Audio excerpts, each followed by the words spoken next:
les années 80, où j'étais dans...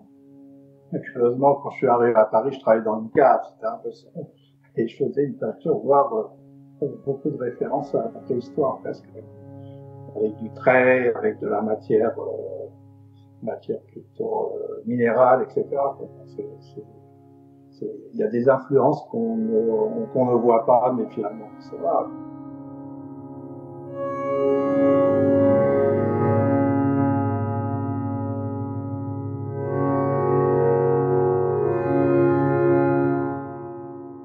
En fait, j'ai un atelier en Camargue et un autre atelier aux Philippines.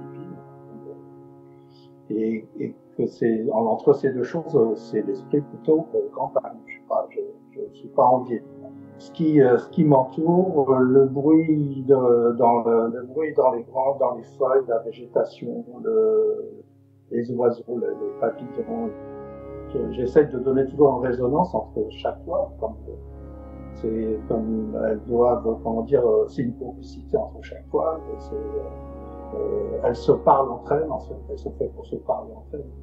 Et en se parlant entre elles, moi, elles m'apportent d'aller vers la suivante.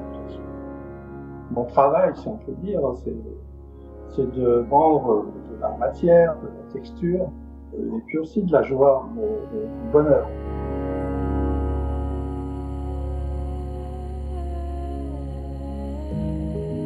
Moi, je suis plutôt, c'est-à-dire, entre guillemets, je me sentirais descendant de la période fauvisme, par exemple. Fauvisme, parce que par la couleur, la représentation aussi, c'est de loin de bleu. Je ne sais pas pourquoi, c'est comme ça. Hein. Je vis vraiment près de la mer. J'aime le bleu de la mer qui se confond avec le bleu du ciel à l'horizon. Cette vue, comment dire, ligne droite, sans obstacle, etc. Moi, ça me projette. Puis après, voilà, c'est ces petits points qui avancent sur la mer, qui commencent à raconter une histoire. Et après, les autres couleurs. Enfin, après, j'utilise des couleurs, on va dire, primaires.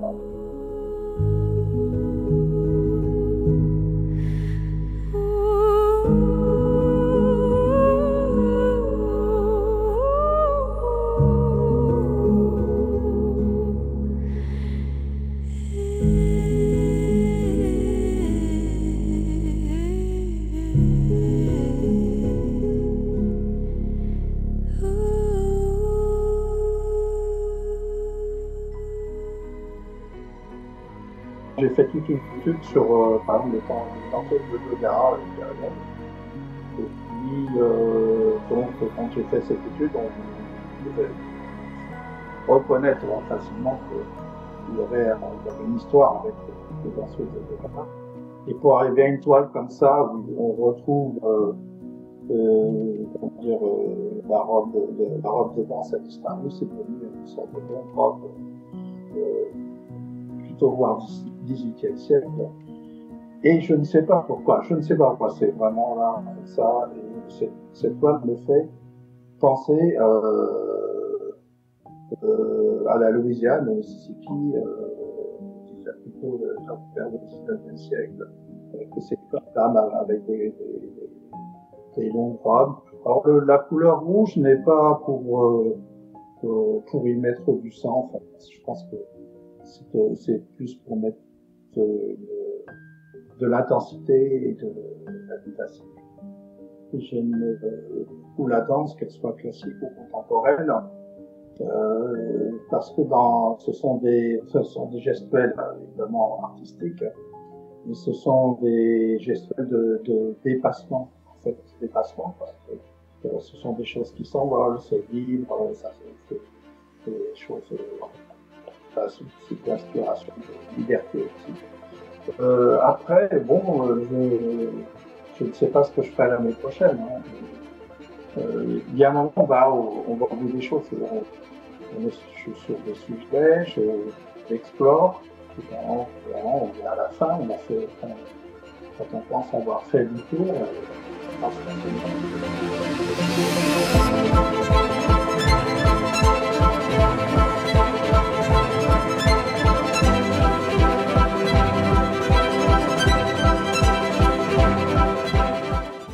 une idée, tout le monde en a des idées, mais après, il faut trouver la solution. Enfin, c'est-à-dire, cette loi, c'est comme si on met une matière, on en remet une autre dessus, on en remet une troisième, c'est comme des couches géologiques. Et puis, à un moment donné, il faut aller déchirer, gratter, recouper pour retrouver la matière qu'on a en dessous ou seulement un morceau de cette matière qui, donne, qui permet de donner ce reflet.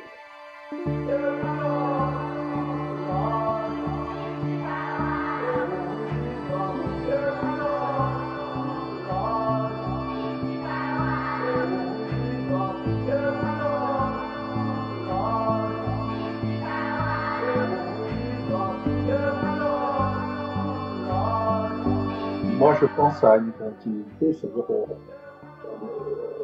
qu'il y a une histoire de l'art qui existe, qui remonte à ces hommes de caverne et qui perdure heureusement. Et après, il y a des influences. Et on arrive à l'art contemporain. Qu'est-ce que c'est que l'art contemporain? C'est quand même une continuité de notre histoire de l'art. Donc,